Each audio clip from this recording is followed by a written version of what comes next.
Ready? Okay. Welcome to the Outstanding Women Leaders Podcast, or OWLs. We give a hoot. I'm your host, Kristen Aguirre, a former journalist turned young stroke survivor, accompanied by my resilient and quirky co-host, Katie Eads, who, like a cat, has 9 lives when it comes to careers and relationships. Girl, really quick, introduce yourself. I still love your journalist voice. You're amazing. Thank you for that fantastic introduction. I always feel like a big deal hearing you introduce me. I am Katie, 37, divorced, and no longer on Hinge because I met a man just in time for the plague, just like God intended. Sounds about right. As Kristen mentioned, I've had several careers. I have been a former history teacher in the high school on the south side of Chicago. I owned a CrossFit gym. I ran a nonprofit. Currently a director of development at an independent school, and also have launched this great podcast with Kristen and Owl Professional. Now we're podcasters. I'm not really sure what that means, but now we're podcasters. And I also run Owl Professional Coaching, get to work with some really great clients, really helping them get unstuck, helping people transition. And right now is a great time for people to think about what's that next pivot. Katie's very transparent too. I mean, she's not officially my coach, but I feel like I get free coaching because she's my friend. We talk all the time, and she's like, well, how does that make you feel? Or how do you get to the next level? I'm like, oh my God, turn off Coach Katie, just my friend. But it's helped me so much, like, push forward. I mean, even with this podcast, it's something I wanted to do forever. But Katie's like, all right, we're doing it. Here's what we're doing, X, Y, and Z. She's the planner. And I'm kind of I'm here for the ride. Yeah, I'm kind of a tough boss, right? I'm like, we're doing this. We're going to really ambitious goals. But the great part is you just tell me, hey, I can't do that. I'm like, all right, cool. Let's adjust. I'm very flexible like that. So my next career, since I do flip careers, as she mentioned, I'm not sure what that is, but I always want to make sure if Netflix is listening that I would like my own comedy special. And we can currently go with Mom's dead, Dad's gay now. I'm still funny. Enough about me. We have previous episodes if you want to learn more about that whole thing that you have to listen to. In this podcast today, we actually are hoping to inspire you to be bold, brave, on your authentic self, so you too can be an owl in your community. And give a hoot. Today's guest is Griego, an outstanding women leader, the vice president of philanthropy for the Latino Community Foundation of Colorado. She's amazing. She was one of the first women that I actually met here in Colorado and has just helped introduce me. She's definitely like a pure like woman supporter. She just wants to see women thrive along with other communities. So if you're ready to laugh, feel the presence of faith in your life, and hear the F-bomb just a few times, let's get started. Here we go. Start off and just tell us about yourself. I'm so excited. I feel honored to meet you on this podcast. Oh my God. Thank you for having me. As Kristen mentioned, we met, God, how long has it been now, Kristen? Because you've been almost in 3 Denver. years. Mm-hmm. I was really fortunate to have picked up the phone the day and have, had the opportunity to be friends and to just connect with somebody like Kristen, just to help support her in any way possible. So I'm Rachel. I am a middle child. I'm from Los Angeles, truly born in East LA, and just reached a huge milestone in my life. I just turned 50 years old. Yes, girl. Happy birthday, Mazel. That's amazing. You. So I've now officially become a woman of wisdom, as we like to call Latinas 50 plus. I like to call you guys wise owls. Although I have to say, you do not look your age at all. You look. It's that Latina skin, girl. I know. Frown, don't frown. I know. My gosh. It is amazing. And we come in so many different colors, and just we're just a beautiful community. But I'm from Los Angeles. My roots are definitely from Mexico. My grandparents came over and worked in the citrus orchards in Central California. My grandmother was born in the United States. She was born in Santa Ynez, and from there on, my mother was one of 6 children. Definitely first to graduate from college, first in a lot of different things, first to move away from home, and I guess just really first to travel abroad. So I feel the weight of my shoulders, in terms of just trying to inspire my family and other women to also also proceed and do the same thing. Crazy world, you never quite know where you're going to end up at. I graduated with a political science major just because it didn't have math requirements. And I was like, this is what I'm going to do. I couldn't even tell you. I don't even know actually how I even got through college because I was never supposed to be there. I never received any support. Somehow I just figured it out. I was just thinking I had to fill out the FAFSA forms for my son pretty soon, who's 16. And I thought, how did I even fill them out? Oh, those things are so complicated and so Mm-mm. confusing. Yeah, but it's been I've had an amazing journey. Somebody asked me just recently whether or not my life has turned out the way that I had planned, and of course it hasn't, because I'm a planner and I thought everything had to happen by certain dates. Sure. But my jagged road has been completely amazing, and I've been supported by some supportive women throughout my journey. Had some really frightening moments, just as much as everyone else, but I've come out triumphant, and I'm here still standing and breathing. And I found my love. My love is to help our community and to make sure that they prosper and that they have a voice. And I live for that every day. If I could just help one person at a time, then my day is complete. Rachel, you have such a big heart. How did you get into philanthropy and like work your way here to LCFC? Philanthropy is not even a word that I even knew existed in my life. I had no idea what it meant. I know that I come from a strong lineage of philanthropists because, Latinos in general give to everyone. And it's like, if you have one piece of bread, you're going to share it with everyone.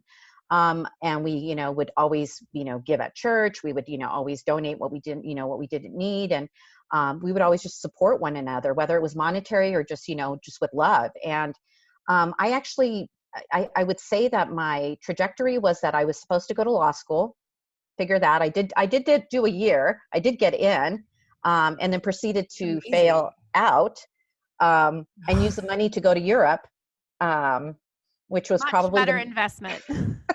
most irresponsible thing I could have obviously ever done, but changed my life completely, in more ways than I could possibly ever imagine.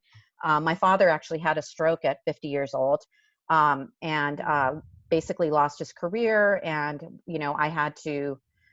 I felt, I don't know if I had to, but felt that I needed to go back, to support and help our Sure. family out and, let school go. I don't even know actually if I've ever even said that out loud, that I failed out of law school. What does it But make you feel like when you say it out loud? um, I think it liberates me because I feel like I kept that inside for so long, and I felt like people would judge me if they knew that, oh my God, what a failure, or, how can you be so irresponsible during a time of crisis and need, and, for your family. So there's like a little bit of shame that you've carried. Oh, absolutely. I mean, I think I carry shame as somebody who has been the first to do a lot of things in my family that they don't quite understand, because maybe it's being seen as selfish and not family oriented. And how could you leave your family, and how could you move away, and all these different feelings that come up. But You think that's a um, cultural thing?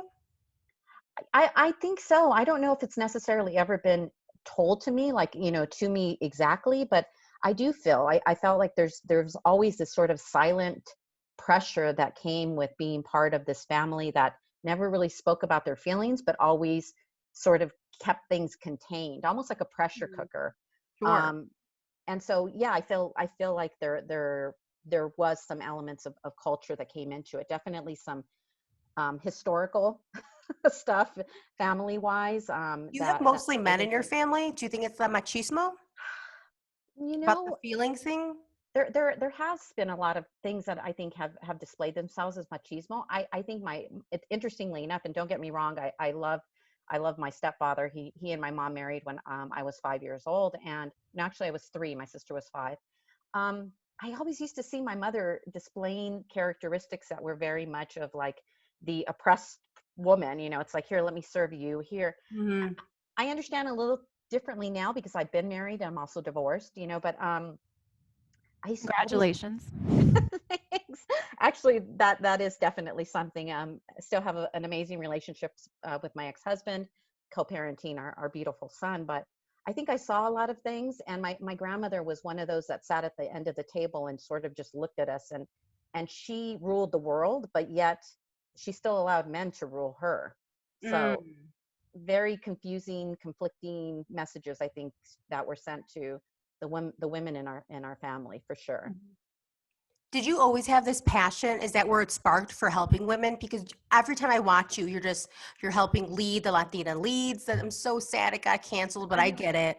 Um, Um, that's so powerful. So every year she throws with LCFC this really big, what is it, conference? We call it a conference? it's a one day power summit, and it really brings women from 15 to 80 plus years old throughout the state of Colorado, just to be in community together, for us to be able to look at one another and see each other as just who we are, and to really support each other. I think we can sometimes be very divisive, and you know, we hold a lot of biases and prejudices against one another, and I think that they play out in really just unhealthy ways in our community.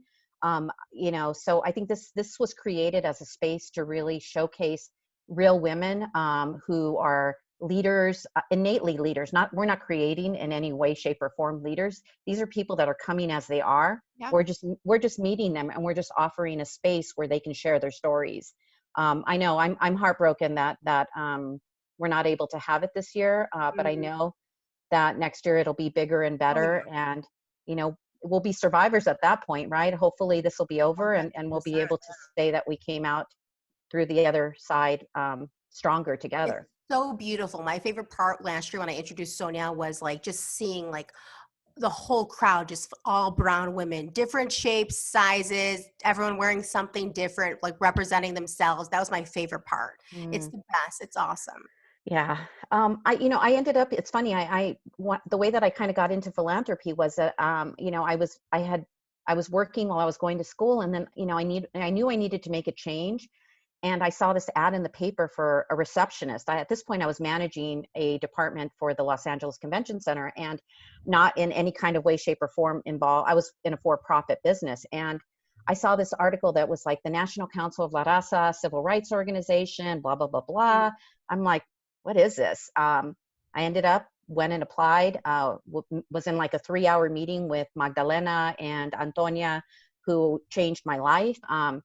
And there I was, all of a sudden, I'm like, oh my God, it just, there was so much that resonated with me about who I was and who my identity was. I knew I was different. And in college, I also knew that I wasn't like some of the other people that looked like me.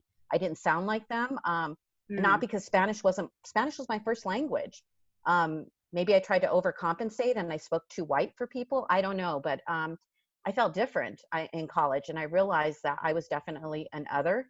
And so, working for the National Council of La Raza, now Unidos US, I was given an opportunity to go and work in Washington D.C. And literally, I met the president and CEO. Totally, you know, chaparito, intimidating man who's my hero, Raul Izaguirre. And the next thing I know, it literally with boxes, I'm moving to Washington D.C. and don't know anybody, have no idea, making less money. That's why I'm like, how did I eat? Um, and it changed my life. I discovered who I was. I discovered what my community had been through historically, because I wasn't taught that in school. And Mhm. I saw the struggles of our women, not only here but internationally. And you know, it was transformative, because I saw that they had a national reach, and that there were so many people and so many stories, and more stories of resilience than anything else. And so, yeah, I mean, I met amazing people. I can't tell you. Sometimes I would keep it to myself, because I was afraid to like tell people who I was meeting, because I didn't think my friends back home would understand, and I didn't want them to think that Sure. I was different. Um, but I've had some amazing opportunities. You know, I moved to Colorado after 10 years, and of being in DC, I had a young child. You know, I ended up getting divorced shortly after moving to Colorado. So, you know, I had to hustle. I was like, how am I going to pick up the pieces? And I received a phone call from that former CEO, Raul Izaguirre. He had just been appointed by Obama as ambassador to the Dominican Republic. And he called me and said, hey, you know, do you want to come and work for me? And I'm like, I'm a mess right now. I've just been, divorced. I have a child. Oh my God. And I had to make a really difficult choice because I knew that I needed money financially to be able to survive this disaster in my life. And I left and I moved to another country for 2 years. And I had to make the difficult decision of leaving my son here in Colorado. I would, I would come home every week, every 2 weeks, fly back in. He would come and spend the summers with me, but he didn't understand. He just knew that I had left him, and he wasn't sure what was going on. But it happened. It was an amazing experience. I got to work for the, U.S. State Department. I got to utilize my Spanish. I got to work with my hero. And when I came back to Colorado, I had a really hard time finding a job. It was like, who wants somebody who just, with these weird kind of skills and experiences. I was fortunate enough to find work with the Rose Community Foundation and work for the amazing Sheila Bogdanowicz, who passed away recently. But and then, literally walking down the hall one day, I found out that they had a program called the Latino Community Foundation. And I'm like, wait a minute, what is this? Yeah. Is that how you met Carlos? Exactly. Literally, they had just hired Carlos, and there I was, in, predominantly very white sector and very white organization. And I found my brother, and I was just like, hello, how can I help you?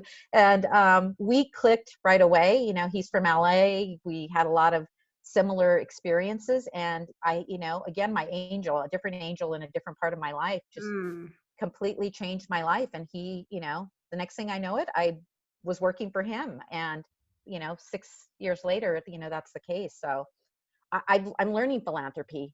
I mean, I'm dismantling what's been put out there and creating my own way of doing things along with my colleagues, and just trying to make sure that we're more represented and that our community is being heard and being supported. Which is hard here in Colorado. Yeah. Have you always been, how did you get to this attitude where hi, let me help you? Because even when I first met you, my ass was, do you remember my ass was like 15 minutes late? And you're like, no big deal. I'm like, oh my, this is horrible. But you have always been like, how can I help you? And not every woman is like that. Like you could have been like, oh, you're late, see you later. And could have been so rude. And instead we sat down, we had coffee, and you're like, tell me everything. So how did you have that attitude of how can I help you? I mean, I think it's because I never had that help from others. And I have to be honest with you. I didn't have a lot of, there were some amazing women, Latino women. I mean, strong ass, beautiful women that really pushed me out of my comfort zone. But, I also had a lot of male mentors as well. But I didn't feel supported by some of the people that I felt should have helped me or been there. Mm-hmm. And I didn't realize why. And I think that now that I understand the scarcity in terms of just, these women, some of the ones that were there in positions of power when I was coming up, they were struggling to keep their positions. They were the first, and they were trying to figure things out. And I think when you're in that kind of state of mind, it's hard to be able to look around and see who else might need your help.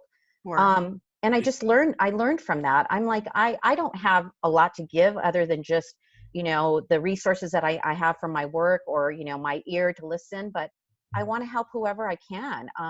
Because I know that it's sort of, we're all connected in this, interesting way in this universe. And I see it as a multiplying factor. And when I see someone else succeed, it makes me feel like I'm succeeding as well with them. I'm very uncomfortable being put in front of anything. And I was just going to ask you about this because I know she is. Last year she got it. Tell us about the award last year. She was or was I in the hospital when you got it? You're like, I think you were in the hospital. I'm so comfortable getting this award. I was like, girl, no, this is amazing. I had a few colleagues nominate me for a Unsung Heroine Award for the Latinas First Foundation. And I knew that I would have to go up in front of a lot of people, and even working like in my with my work, my boss has really pushed me. And for the Power Summit, I have to be up there for a good majority of the time. It makes me like feel like fainting. I have such a hard time with it. And I've always been that back person that's been helping the principal. I'm the person that's like in the Devil Wears Prada, that's sneaking over there saying, okay, this is what you have to know. I made it my job to know what was happening everywhere and to be that connecting person to the people that I was supporting. And I love that. To me, being in that role is where my comfort zone is at. I don't need to be out there getting accolades. I don't need to be recognized. I just kind of want to be my introvert self doing my work. That's it. But you also have an amazing group of support system, like women who flew out just to see you get that award. Oh my God, I can't tell you. I have this amazing group of mujeres from California, Washington, D.C., Virginia, Phoenix, San Antonio. We're connected in ways that I can't even describe. And usually they're my travel women. We travel. The last place we went to was Turkey, but we're always taking these really weird adventures and places that we shouldn't be, and just, exploring and living life to its fullest. And I can't tell you how much that meant to me. I know they have big lives, big responsibilities, and I'm overwhelmed by it. I don't feel deserving of it. I have to be honest. And I'm always thinking, how can I repay them back? It's like, no, I have to figure something out. But I'm also learning that I need to be okay with certain success, and that it's okay. I'm not okay to be praised a little bit by the people that love you the most. Oh, absolutely. Absolutely. It's a hard lesson. I don't know, somewhere along the road, somebody must have screwed that up for me, because I'm thinking, why do I feel that way sometimes? Like, why is it so uncomfortable? Yeah. Very uncomfortable. I think it's probably too, because you're so like you said, like you're supporting others all the time, that when it's time for people to support you, you don't know how to like accept that love. I mean, even True. I always send you messages about how, Rachel and I are new friends, really only 3 years, and she's been at my hospital bedside, picking me up from therapies. Like, that's nothing I expected. And I think the same way you do. I'm like, how can I pay these people back? And you just can't. You just have to be like a supportive friend to them as well. No, I completely agree. Yeah, it is. That's something hard. only women struggle with. Sometimes I think that that's the case. There are some sensitive men out there that I think sometimes also experience that. But I think that as women, we're constantly struggling with that. I've always been like the person who's tried to figure things out on my own. And I feel like I get that from the strong came from my mother, my sister, my grandmother, my aunts.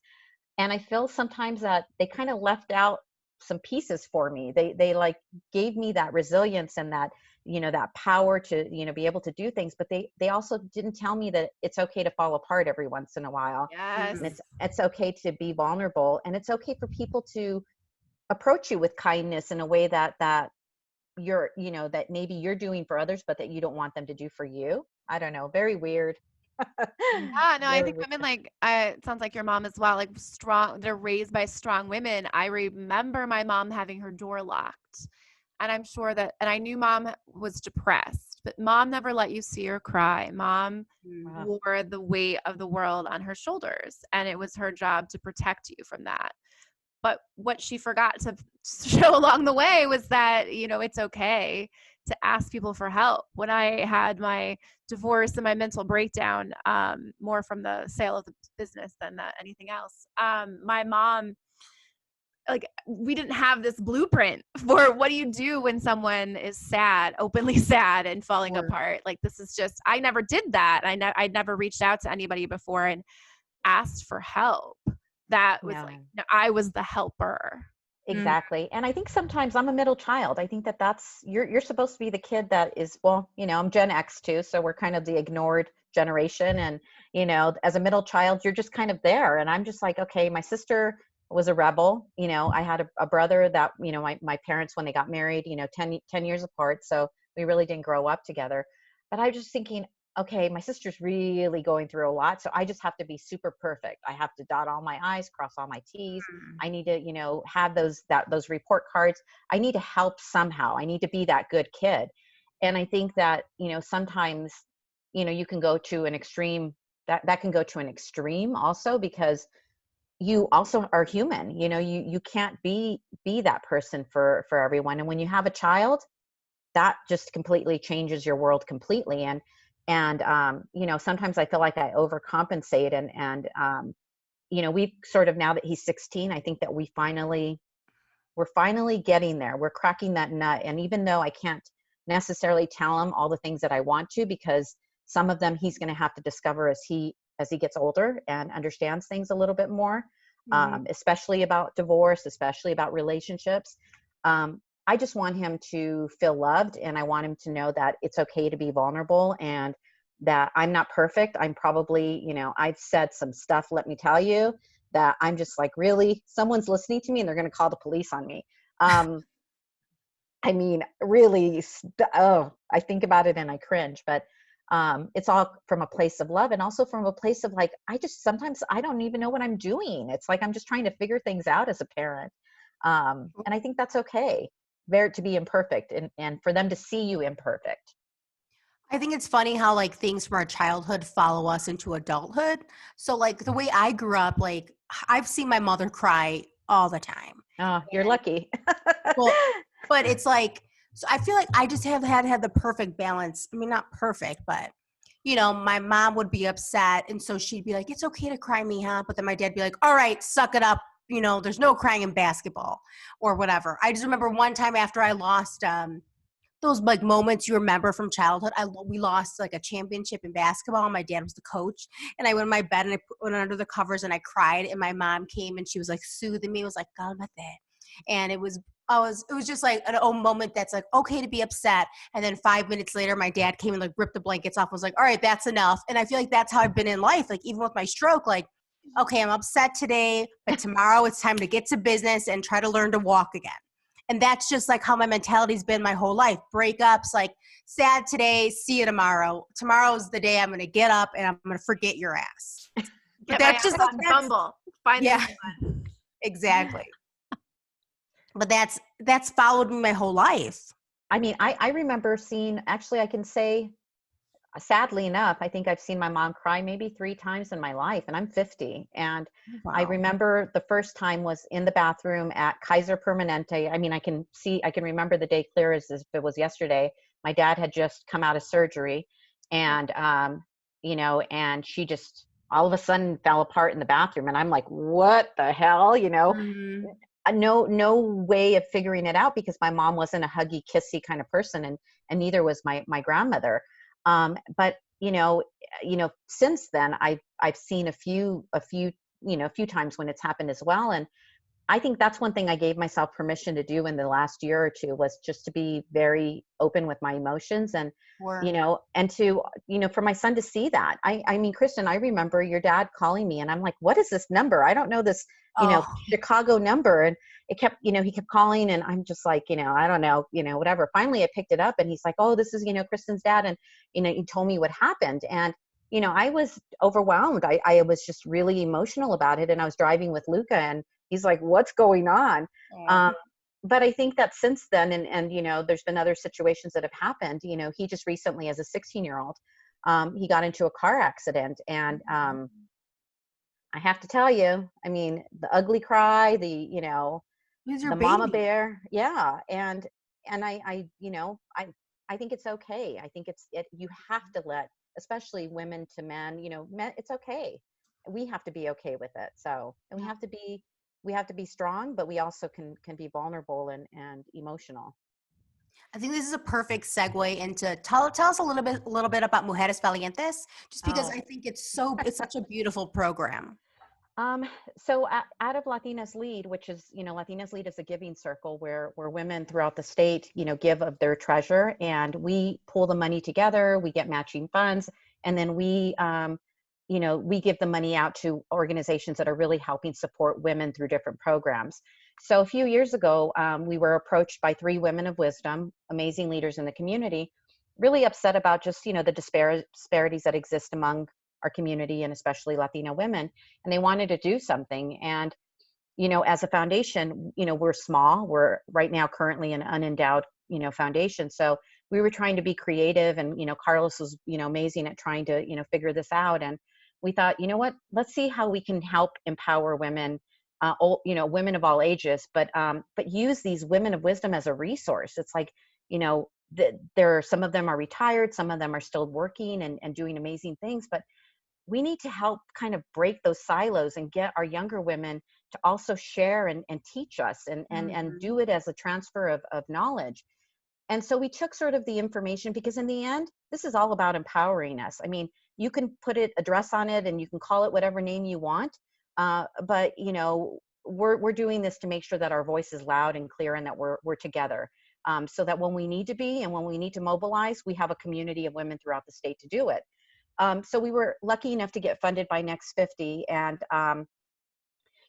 we really kind of thought through what does our community need, and we felt strongly that it really needed to come together, and that we had issues where we were losing a lot of our traditions, a lot of our cultural things, and we weren't understanding each other in the way that we should. Of course, understanding different generations and different lived experiences. And really, that's the goal of this group of amazing fellows from throughout the state, is to sort of break those barriers down. Let's have conversations about life, about leadership, about health, about ageism, about our culture, and let's come together. But we as women of wisdom also have to listen to our younger generations, because they're seeing and living life in a completely different way. Sure. And it's important for us to be like, maybe I can simmer my my thoughts a little bit down and really listen to what these young women are feeling, because in the end we're kind of we're revisiting cycles that are traumatic. We're continuing to hurt each other in ways that we shouldn't. And so we have to change that. And I think that that's really the power behind this program and behind these amazing women leaders. Also, I love that it's like reminding younger generations that there's so much we can learn from women of wisdom who've gone through this stuff already. Absolutely. Maybe, I mean, I've always felt like that because I'm extremely close to my grandparents, and my grandma, I tell her everything, even about dating. She's like, yeah, dump him. So I feel like she knows what's up, so I tell her everything. So it's My like grandma gives the best advice as well. when I met Yeah. Patricia, for example, who is a woman of wisdom in our community here in Denver, and she's amazing. Like, she's done so much in her life. And so when I met her and she's like, I want to help you, I want to give you advice, I was like ready to soak it up just because she's amazing.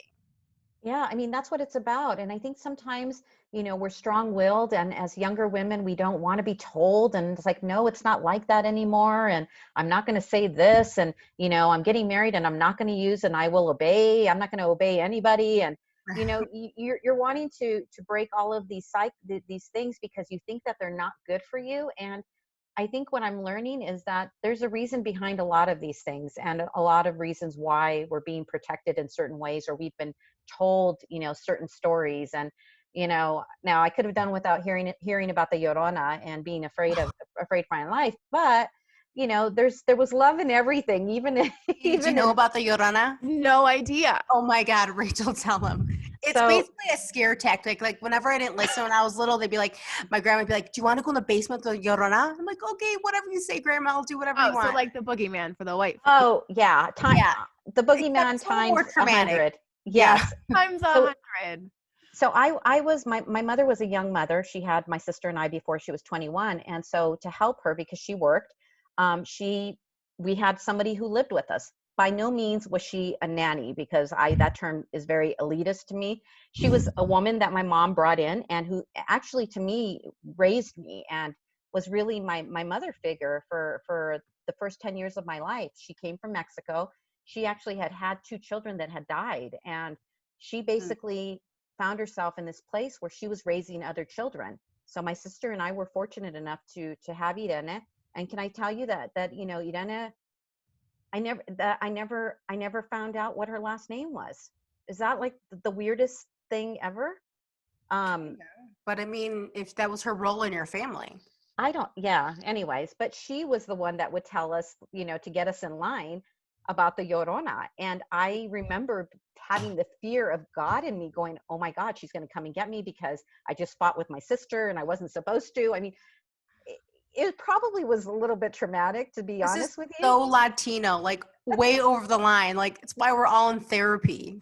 Oh my God. I know. We just with the devil himself and our family. The whole thing is that she threw her kids in the river, and that she, basically, travels, her spirit through this river looking for them. and you can hear her calling their names, and And it's she'll like, snatch you up at night. yeah, because she wants, wants her children back. Mhm. So yeah, that it was anyways, but it's those types of stories. They had their meaning behind it, but I think, I don't know. I mean, they're all part of who we are.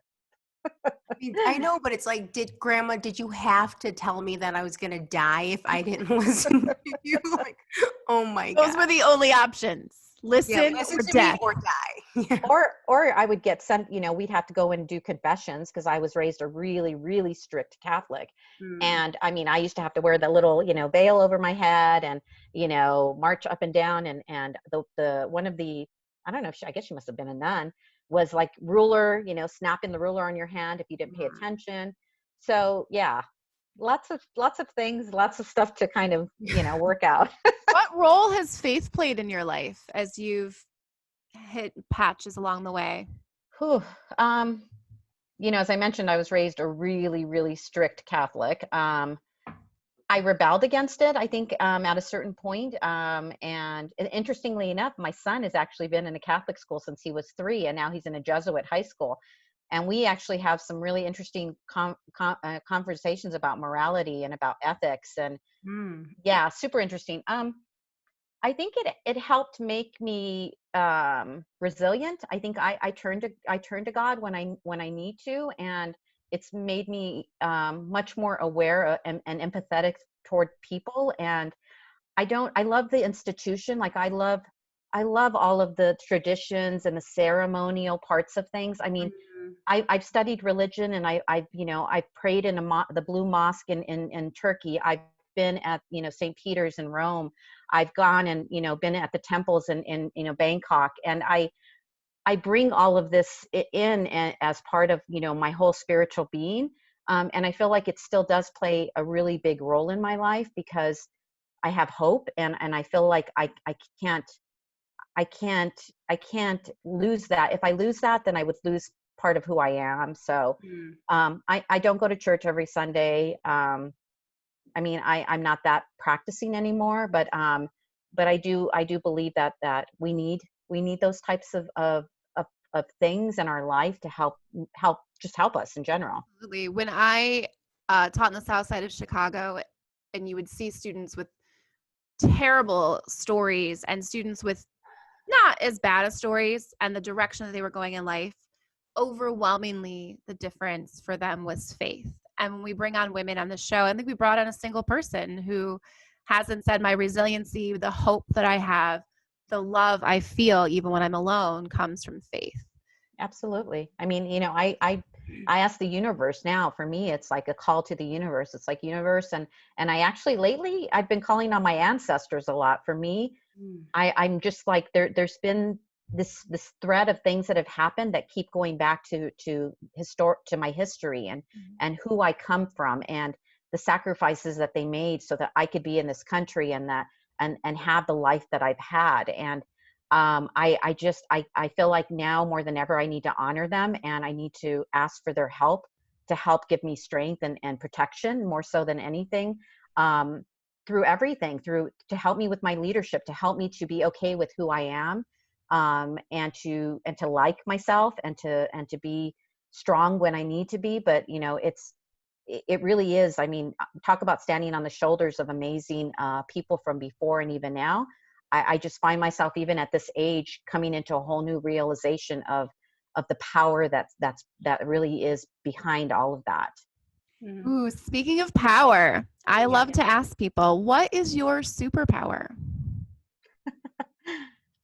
I would say it's my inner voice. That voice that sort of guides me. And some people call it intuition. I feel like I have to say, it hasn't let me down. There's been times when I've felt like throwing up because I've made decisions that have scared the shit out of me. But I feel like that voice has been my superpower. I use it. I call on it all the time. I argue with it all the time. And ultimately, I always seek wisdom from others. But then I know that I'm the one that has to make the decision. So yeah, I would say that would be it. I don't know. I haven't named it, but but yeah, inner voice. Rachel, you're amazing. Thank you so much for coming on. I could talk to you for hours. We have to talk later this week on Zoom. Yes, absolutely. So before we let you go, we always like to ask our guests one last question. What would you tell your younger self? Oof. I would tell her that everything is going to be okay, and to love herself more than anybody, and yeah, and just be kind to herself. Where can people follow you? Well, you can find out about the amazing work that we're doing, especially right now during this crisis. We just launched the Ayuda Colorado Fund, but you can search for us at www.lcfc.org. We have a Facebook page for Las Mujeres Valientes, so we would love to have people join us on that as well. Oh, I gotta join. Yeah, and that's where I kind of pour my heart out and just send inspiration out to everyone in the community. And yeah, I mean, you can find me at on our organization website. I'm always here to have coffee and to just help whoever I can. So And this can be our nonprofit plug of the week. So if people want to donate, there's a donate button, no? yes, absolutely. We really need the money. We're trying to provide basic support and general operating costs to stabilize our Latino-led and immigrant refugee organizations serving these communities. I can't tell you the stories that we've heard, and unfortunately, so many in our community are not going to be they're not going to be privy or have access to the stimulus fund. A lot of them are really hiding and in fear, and we just need to be good humans, and we need to know that we're all in this together, the human race. And so I hope that people will help support our fund. Sure. And we'll post out on social media a link to everything for you guys. It's an perfect. absolutely And we amazing organization. I would love to talk with you offline as well. I'm in nonprofit, so if there's anything I can do to help, I would love to. Oh, absolutely. Thank you both. I admire what you're doing and creating a space where you can hear different voices and different lived experiences and laugh and have fun. I mean, that's one thing I need to do more of. So I'm going to listen to all the other podcasts and that you've done, just for some good laughter and You will absolutely laugh. There's definitely a lot of laughing moments. And we'll get my stand-up routine on here one night as well. I'm sure that maybe we'll get a couple chuckles. Great. Hopefully that hears it. Rachel, thank you so much. I'll call you later. You're the best. Thank you. All right. Bye. Bye. Bye. Kristen, don't go anywhere. I'm not going anywhere.